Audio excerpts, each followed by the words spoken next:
नाही तर जय पवारांना कुठे बाजूला केलं? जय पवारांना फ्रंट लाईनच्या फ्रंट खुर्चीवरती बसवलं.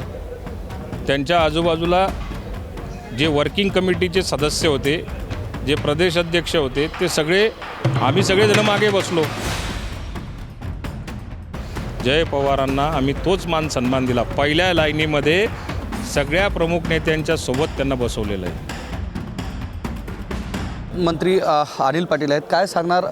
रोहित पवार आंदोलन करताना दिसत आहेत, FIRची मागणी केली, तुम्ही कसं पाहताय सगळ्या गोष्टीकडे? नाही, FIRची मागणी ते ज्या पद्धतीने करतायत तीच मागणी आमचीसुद्धा आहे. पण चौकशी अंती जो दोषी असेल त्या दोषींवर कारवाई होण्याच्या दृष्टीने फुल प्रूफ वस्तुनिष्ठ अहवाल जोपर्यंत येत नाही तोपर्यंत आपण या सगळ्या गोष्टींची मागणी करणं चुकीचं वाटतं.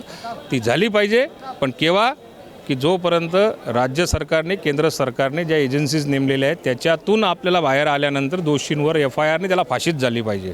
DGCA आणि VSR ही जी कंपनी आहे त्यांना वाचवण्याचा प्रयत्न होतोय असाही आरोप केला जातो. ते काय कोणाची जावं आहे? कशाला वाचवलं पाहिजे? आणि कोणी वाचवायचा प्रयत्न करत असेल तर राष्ट्रवादी काँग्रेस पक्ष त्याला वेळ येईल त्यावेळेला विरोध तर जोरदार करेलच. पण कोणी का दोषी असे ना, कंपनी असेल किंवा कुठला अधिकारी असेल किंवा कुठलं काही असेल, कोणीही दोषी समजा जर का त्याच्यात आढळला तो तेव्हाच आढळेल की ज्यावेळी त्याची वस्तुनिष्ठ अहवाल आमच्या समोर येईल. वस्तुनिष्ठ अहवाल आल्यानंतर भारतातला कोणीही असला तरी त्याला आम्ही सोडणार नाही.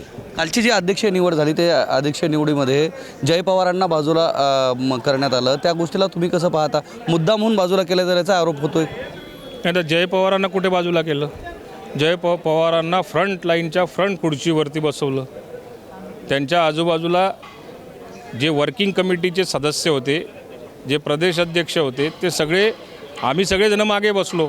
जय पवार वर्किंग कमिटीचे सदस्य नाही आहेत तरीसुद्धा त्यांना फ्रंट लाईनला त्यांचा सन्मान आमच्या दृष्टिकोनातून अजितदादांचं कुटुंब यांचं प्रोटेक्शन करणं, त्यांच्या पाठीमागे उभं राहणं आमचं काम आहे. आम्ही वर्किंग कमिटीचे मेंबर असूनसुद्धा मग शेवटच्या लाईनीत बसलो. याचा अर्थ असं थोडी आहे. जय पवारांना आम्ही तोच मान सन्मान दिला. पहिल्या लाईनीमध्ये सगळ्या प्रमुख नेत्यांच्या सोबत त्यांना बसवलेलं आहे. 4 लोक पक्षाला कंट्रोल करू पाहत आहेत असं रोहित पवार म्हणतात. तुम्ही कसं पाहता या गोष्टीकडं? रोहित पवारच्या हातातून सगळं चाललं गेलेलं आहे. त्यामुळे आता त्यांना 4 लोक दिसतील, नंतर 40 दिसतील, नंतर 400 दिसतील, नंतर 4000 दिसतील. त्यांच्या म्हणण्याला काही एक अर्थ नाही. सुनेत्रा वहिनी 40 वर्ष अजितदादांबरोबर राहिलेल्या आहेत. त्यांना खडा ना खडा सगळ्या गोष्टींची कल्पना आहे.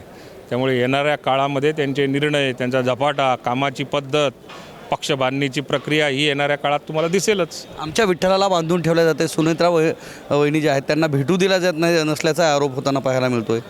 सरोज आहिर जे आहेत ते पण म्हणत आहेत. नाही, त्यांचा म्हणण्याचा उद्देश कदाचित त्यांना वेगळं म्हणायचं असेल किंवा त्यांचा बोलण्याचा उद्देश कदाचित वेगळा असेल.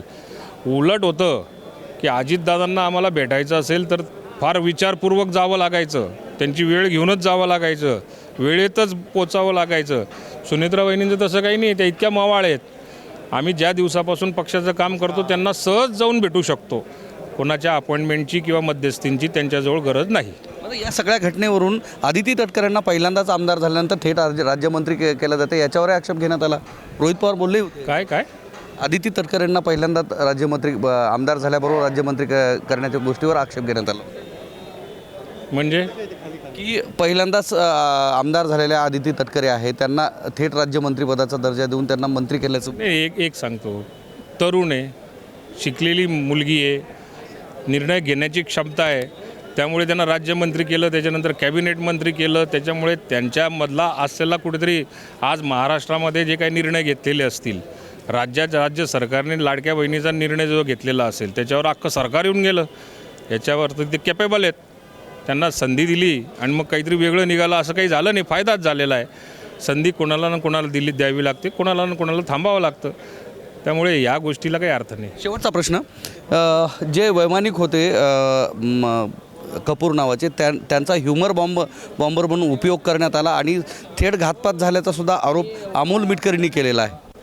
नाही, आता या सगळ्या गोष्टींची चौकशी जी चाललेली, अमोल मिटकरी काय कोणी काहीही बोलेल आता येणाऱ्या काळामध्ये, त्या सगळ्या गोष्टी बोलून फक्त पब्लिसिटी मिळवणे याच्याकरता असतील. मला असं वाटतं की आपण योग्य ट्रॅक तोच आहे की चौकशी अंती जो सापडेल, मग ह्युमर बॉम्ब असेल किंवा आणखी काही वेगळंच काहीतरी निघेल, जे काय असेल ते चौकशी अंतीच समजेल. चौकशी अंतीच अजित पवारांचा जो अपघात झाला आहे त्याच्यामधील जे काही सत्य आहे ते समोर येईल असं मंत्री अनिल पाटील यांनी म्हटलं आहे. कॅमेरामन सुधाकरसह मी धनंजय सोळंके, टाइम्स नाव मराठी, विधान भवन, मुंबई.